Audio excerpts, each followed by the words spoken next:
And ఇవన్నీ దీన్ని ఎలా చూస్తున్నావు నువ్వు? ముఖ్యంగా అమ్మాయి ఈ సినిమా కుదరటం అని ఎలా చూస్తావు? అంటే ఫస్ట్ నాకు నాకు ఇప్పటికీ ఆశ్చర్యం, ఎలా ఒప్పించావు అమ్మాయి చేత ఇవి ప్రమోట్ చేయించడం అన్నది?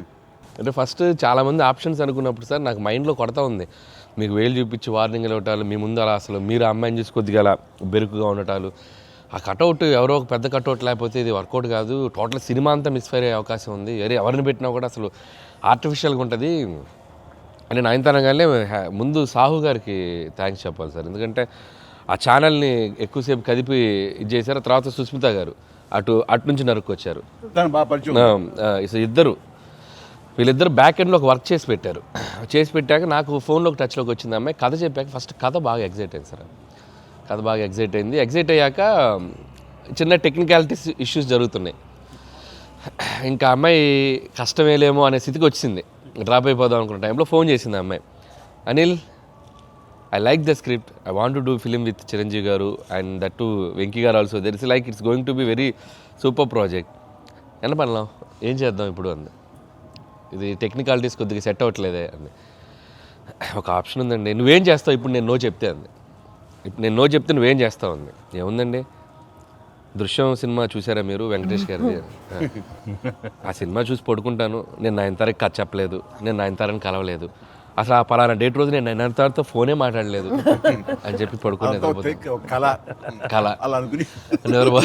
అనగానే అమ్మాయి గట్టిగా నవ్వింది.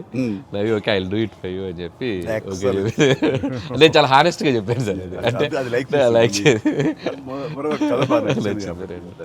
తను నాతోటి సిస్టర్గా చేసింది కదా గాడ్ ఫాదర్లో, and very powerful character, powerful brother and sister. అది ఇందులో మళ్ళీ ప్రియురాలుగా పెట్టాలని లేకపోతే ఎక్స్ వైఫ్గా పెట్టాలని ఆ థాట్ వచ్చినప్పుడు నీకు అది సెట్ బ్యాక్ అవుతుంది, చెల్లిగా చేసి మళ్ళీ ఇదేంటారా పెళ్ళగా అనే ఫీలింగ్ ఉంటుందా నీకు? ఎప్పుడు అనిపించిందా? అంటే అనిపించలేదు సార్, ఎందుకంటే ముందు సైరాలో మీ వైఫ్గా చేసింది కాబట్టి బ్యాలెన్స్ అవుద్ది అనుకున్నా. ఒకవేళ ఎవరైనా అడిగినా అక్కడ సైరా చూడవా వెళ్ళి అని మనం చెప్పొచ్చు కదా అని చెప్పి బ్యాలెన్స్కి ఒక సినిమా ఉంది కాబట్టి ధైర్యంగా వెళ్ళిపోయాను. కానీ ఇది కొత్తగా తెలుసా, ఇప్పుడు రమ్యకృష్ణ ఉంది, చక్రవర్తి అనే సినిమాలు నాకు చిల్లిగా చేస్తాయి, తర్వాత మళ్ళీ ముగ్గురు మనగారు ప్రియురాలు చేస్తారు.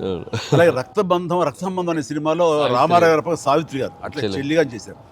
వాళ్ళు ఏ సినిమాకి ఆ సినిమాని సెపరేట్ యూనిట్ గా కథ కరెక్ట్గా సెట్ అయిపోయి కరెక్ట్గా ఉంటే అసలు వాళ్ళేమి సినిమా రన్నింగ్ అవుతుండగా పాజ్ ఇచ్చి అప్పట్లో చేశారు కదా మళ్ళీ ఇదేంటి అనుకోరు.